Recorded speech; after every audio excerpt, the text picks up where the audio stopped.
اشفاق احمد صاحب لکھتے ہیں کہ اورنگزیب عالمگیر کے دربار میں ایک بہروپیہ آیا اور اس نے کہا، باوجود اس کے کہ آپ رنگ و رامش گانے بجانے کو برا سمجھتے ہیں شہنشاہ معظم، لیکن میں فنکار ہوں اور ایک فنکار کی حیثیت سے آپ کی خدمت میں حاضر ہوا ہوں، اور میں بہروپیہ ہوں۔ میرا نام کندن بہروپیہ ہے اور میں ایسا بہروپ بدل سکتا ہوں کہ آپ کو جو اپنے علم پر بڑا ناز ہے کو دھوکہ دے سکتا ہوں، اور میں گچا دے کر بڑی کامیابی کے ساتھ نکل جاتا ہوں۔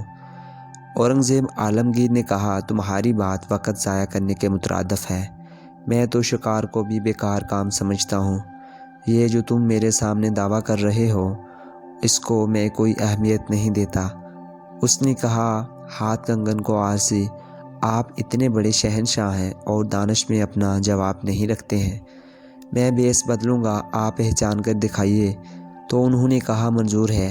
اس نے کہا، حضور آپ وقت کے شہنشاہ ہیں، اگر تو آپ نے مجھے پہچان لیا تو میں آپ کا دیندار ہوں، لیکن اگر آپ مجھے پہچان نہ سکے اور میں نے ایسا بیس بدلا تو آپ سے 500 روپے لوں گا۔ شہنشاہ نے کہا، شرط منظور ہے۔ اسے پتہ چلا کہ اگلے سال شہنشاہ مرہٹوں پر حملہ کرے گا، چنانچہ وہ وہاں سفر کرتا اس مقام پر پہنچ گیا۔ 1 سال کے بعد جب اپنا لاؤ لشکر لے کر اورنگزیب عالمگیر ساؤتھ انڈیا پہنچا اور پڑاؤ ڈالا تو تھوڑا سا خوف زدہ تھا، اور جب اس نے مرہٹوں پر حملہ کیا تو وہ اتنی مضبوطی کے ساتھ قلعہ بند تھے کہ اس کی فوجیں وہ قلعہ توڑ نہ سکیں۔ لوگوں نے کہا، یہاں ایک درویش ولی اللہ رہتے ہیں، ان کی خدمت میں حاضر ہوں، پھر دعا کریں، پھر ٹوٹ پڑیں۔ شہنشاہ پریشان تھا بیچارہ، بھاگا بھاگا گیا ان کے پاس، سلام کیا اور کہا، حضور میں آپ کی خدمت میں ذرا۔ انہوں نے کہا، ہم فقیر آدمی ہیں، ہمیں ایسی چیزوں سے کیا لینا دینا۔ شہنشاہ نے کہا، نہیں، عالم اسلام پر بڑا مشکل وقت ہے، جیسے انسان بہانے کرتا ہے، آپ ہماری مدد کریں، میں کل اس قلعے پر حملہ کرنا چاہتا ہوں۔ فقیر نے فرمایا، نہیں، کل مت کریں، پرسوں کریں، اور پرسوں بعد نماز ظہر۔ اورنگزیب نے کہا، جی بہت اچھا۔ چنانچہ اس نے بعد نماز ظہر جو حملہ کیا، ایسا زور کا کیا اور ایسے جذبے سے کیا، اور پیچھے فقیر کی دعا تھی، اور ایسی دعا کی قلعہ ٹوٹ گیا اور فتح ہو گئی۔ مفتوح جو تھے پاؤں پڑ گئے۔ بادشاہ مرہٹوں کے پیشوا پر فاتح مند کامران ہونے کے بعد سیدھا درویش کی خدمت میں حاضر ہوا، باوجود اس کے کہ وہ ٹوپیاں سی کر اور قرآن پاک لکھ کر گزارا کرتا تھا، لیکن سبز رنگ کا بڑا سا امامہ پہنا تھا، بڑے زمرد اور جوہر لگے ہوئے تھے۔ اس نے جا کر امامہ اتارا اور کھڑا ہو گیا، دست بدستہ کہ حضور یہ سب آپ ہی کی بدولت ہوا ہے۔ اس فقیر نے کہا، نہیں، جو کچھ کیا اللہ ہی نے کیا۔ انہوں نے کہا، آپ کو میں کچھ پیش کرنا چاہتا ہوں۔ درویش نے کہا، نہیں، ہم فقیر لوگ ہیں۔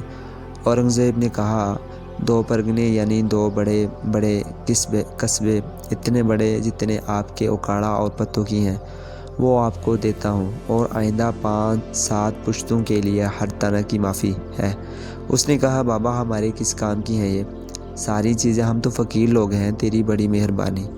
اورنگزیب نے بڑا زور لگایا لیکن نہیں مانا، اور بادشاہ مایوس ہو کے واپس آ گیا۔ اورنگزیب اپنے تخت پر آ کر بیٹھا۔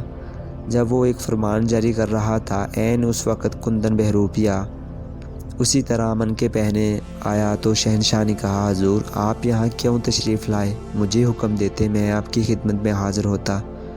کندن نے کہا، نہیں شہنشاہ معظم، اب یہ ہمارا فرض تھا، ہم آپ کی خدمت میں حاضر ہوتے۔ تو جناب عالی، میں کندن بہروپیہ ہوں، میرے 500 روپے مجھے عنایت فرمائیے۔ اس نے کہا، تم وہ ہو؟ کندن نے کہا، ہاں وہی ہوں جو آج سے 1.5 برس پہلے آپ سے وعدہ کر کے گیا تھا۔